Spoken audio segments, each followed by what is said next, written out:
Halo minasan, jumpa lagi bersama Dike. Pada kesempatan ini, Dike akan membahas anime Jujutsu Kaisen musim kedua episode 19. Tak bosan-bosannya Dike menyarankan agar kalian bisa menonton anime ini secara langsung karena dijamin kalian pasti puas dan tentu saja memiliki pengalaman nonton tersendiri. Tapi jika kalian gak ada waktu, maka mampir ke sini adalah pilihan yang paling tepat. Karena Dike dengan senang hati akan menceritakan semua kisahnya untuk kalian semua. Sebelum lanjut ke inti cerita, buat kalian yang baru saja menemukan channel ini, ada baiknya untuk subscribe dulu. Jangan lupa juga untuk menyalakan notifikasinya, agar kami semakin semangat untuk menghadirkan konten-konten terbaik buat kalian. Oke, langsung saja. Persiapkan diri kalian and enjoy!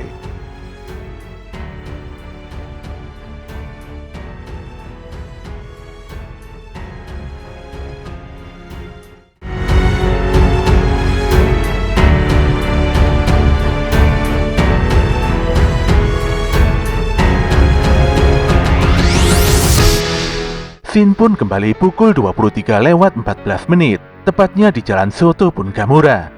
Di zona aman tersebut, Nita memohon agar Nobara tidak kembali lagi memasuki penghalang. Nita pun menyampaikan bahwa Nanami juga berpesan agar Nobara tidak gegabah dalam bertindak. Namun Nobara masih saja keras kepala dan tidak mau mendengarkan permintaan Nita. Bukan tanpa alasan, Nobara hanya tidak bisa pergi begitu saja, sementara rekan-rekannya masih terus bertarung. Gadis ini pun kembali melangkahkan kakinya memasuki penghalang, dan benar-benar meninggalkan Nita yang terus berupaya untuk menghentikannya. Di waktu yang sama, Mahito membantai 3 warga sipil yang ditemuinya di tengah jalan.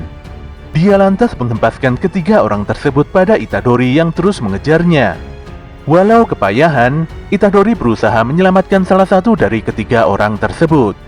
Namun sayang, ternyata orang yang diselamatkannya telah berubah menjadi mainan Mahito dan meledakkan kepalanya hingga membuat Itadori kehilangan konsentrasi.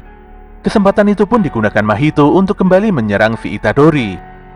Di sisi lain, Nobara nampak serius dalam menghadapi kloningan Mahito yang cukup merepotkan. Gadis ini pun melesatkan banyak paku-pakunya, sementara Mahito berupaya menyerang dengan teknik kutukan manipulasi jiwanya.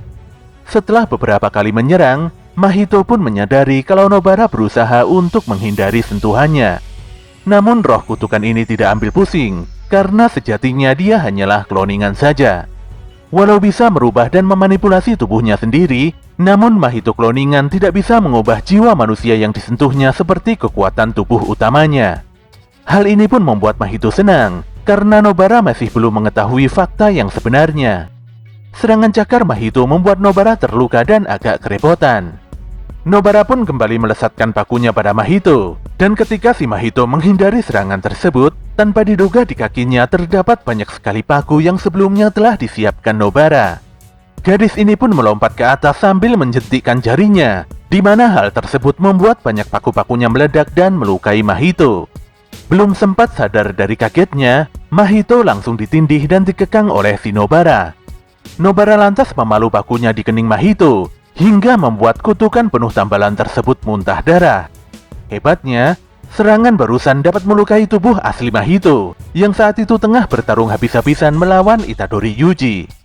Sambil kesakitan, Mahito benar-benar tidak menyangka kalau musuh alaminya tidak hanya si Itadori. Nobara pun merasakan kalau energi kutukannya meledak tidak jauh di lokasi lain. Selain itu, tindakan Mahito juga nampak mencurigakan.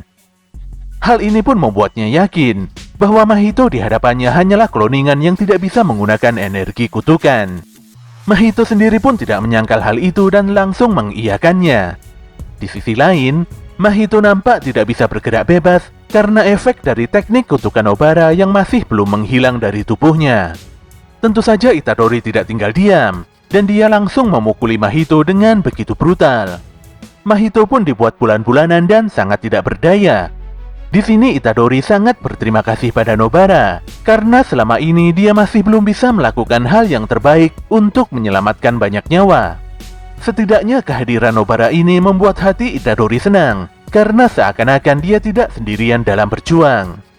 Scene pun kembali lagi pada Nobara, yang mana dia nampak sangat optimis bisa mengalahkan Mahito. Parahnya, bukannya melawan balik, namun si Mahito malah kabur dan menjauh dari arena pertarungan. Tentu saja Nobara sangat kaget dan kesal. Dia pun langsung berlari untuk mengejar roh kutukan tingkat khusus tersebut. Melihat si Mahito yang memasuki basement stasiun Shibuya membuat Nobara tenang. Dia berharap bisa membasmi Mahito dan setelahnya pergi ke basement lantai 5 untuk memberikan bantuan. Sementara itu pukulan Itadori membuat Mahito membelah diri jadi 6 bagian. Dia pun menemukan salah satu bagian yang memiliki energi kutukan tertinggi. Sayangnya si Itadori telah tertipu dan salah melakukan eksekusi karena si Mahito telah kabur sambil mengumpulkan potongan tubuhnya yang lain. Tentu saja Itadori tidak tinggal diam dan berupaya mengejar kutukan itu. Di saat yang bersamaan, kloningan Mahito juga telah sampai di lantainya Itadori. Itadori pun sangat waspada setelah menyadari bahwa si Mahito ada 2. Awalnya dia berpikir kalau Mahito berniat untuk bersatu dan memulihkan kekuatannya. Namun pikirannya salah, karena nyatanya si Mahito terus berlari tanpa melakukan penyatuan jiwa. Itadori pun sangat amat terkejut setelah menyadari kalau di ujung jalan terdapat Nobara. Tentu saja dia langsung berteriak sekuat tenaga dan memperingatkan Nobara agar segera kabur dan menjauh dari jangkauan Mahito. Sayangnya Nobara masih nampak kaget dan tidak sempat kabur. Mahito pun dengan sukses berhasil mendaratkan tangannya tepat di wajah Nobara. Itadori pun berteriak keras sambil memukul Mahito kloningan hingga menabrak dinding. Nobara sendiri nampak terdiam lama sambil terus memegangi wajahnya. Scene pun kembali ke masa lalu, di mana saat itu masih tahun 2009 dan Nobara masihlah seorang bocah SD. Nobara pun berteman dengan Fumi, seorang bocah yang sepertinya baru saja pindah dari kota ke desa ini. Nobara yang nampak tomboy selalu berusaha melindungi Fumi dari perundungan di sekolahnya. Nobara juga sering main ke rumah Fumi hanya untuk sekedar bermain game fighting melawan bapaknya Fumi. Pada suatu ketika, Nobara menemukan tempat rahasia dan dia mengajak Fumi untuk melihat tempat itu. Ternyata tempat rahasia tersebut sebenarnya adalah rumahnya orang. Tanpa diduga dari dalam rumah muncul seorang gadis cantik yang diketahui bernama Saori. Saori pun mempersilahkan Nobara dan Fumi masuk ke dalam rumah. Dia bahkan menyiapkan teh dan camilan untuk kedua bocil tersebut. Walau keduanya sering datang tiba-tiba dan main ke rumah Saori, namun gadis tersebut tidak pernah sekalipun kesal. Sejak bertemu Saori, sikap Nobara nampak banyak berubah. Dari yang awalnya begitu tomboy, kini menjadi lebih baik dan lembut. Namun pada suatu hari, Nobara dan Fumi menemukan kondisi rumah Saori yang kotor dan nampak aneh. Banyak sekali sampah dan juga coretan akibat ulah orang yang tidak bertanggung jawab. Rumah Saori yang awalnya mewah kini jadi sangat mengerikan. Lalu beberapa hari kemudian, Saori pun memutuskan pindah dan kembali ke kota. Tentu saja saat itu Nobara kecil sangat sedih dan menangis sejadi-jadinya. Setelah beberapa tahun berlalu, Nobara pun memutuskan untuk masuk SMA di Tokyo.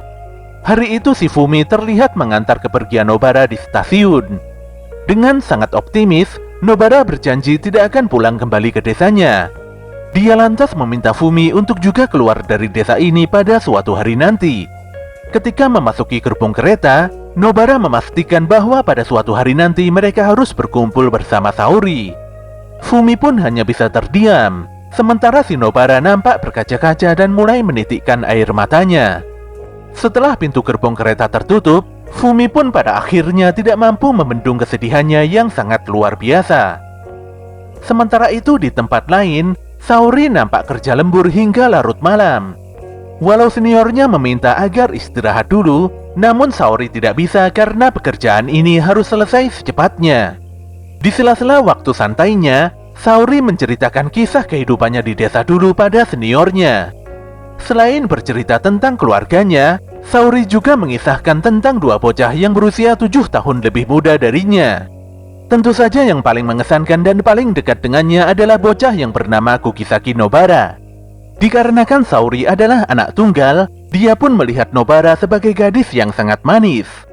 Untuk membuat Nobara kagum, Saori pun memaksakan diri untuk berlagak sebagai seorang kakak yang baik.